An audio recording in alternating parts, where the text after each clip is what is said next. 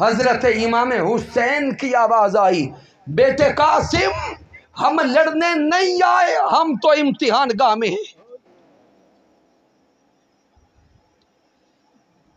ان یزیدیوں نے چاروں طرف سے حضرت قاسم کو گھیرا، تیروں کی بارش کی۔ حضرت قاسم زخموں سے چور ہو گئے اور اپنے مولا کے نام پہ جام شہادت نوش فرما گئے۔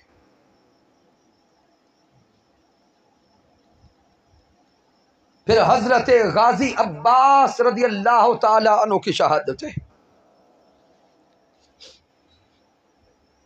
پھر حضرت علی اکبر رضی اللہ تعالی عنہ کی شہادت، معصوم شہزادے حضرت علی اصغر کی شہادت۔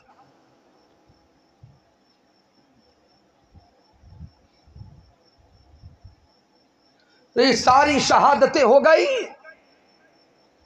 اب آقا امام حسین علی مقام خود آگے بڑھنے لگے۔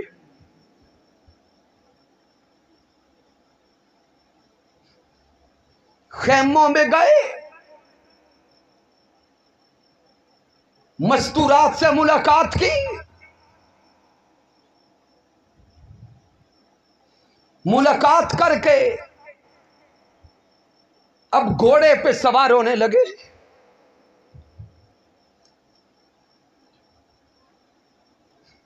آقا امام حسین سے محبت کرنے والوں،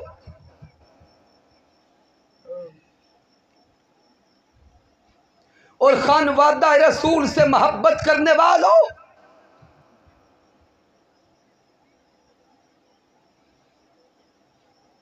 اب سوچیں تو صحیح یہ منظر ہم کیسے سے دیکھ سکیں گے؟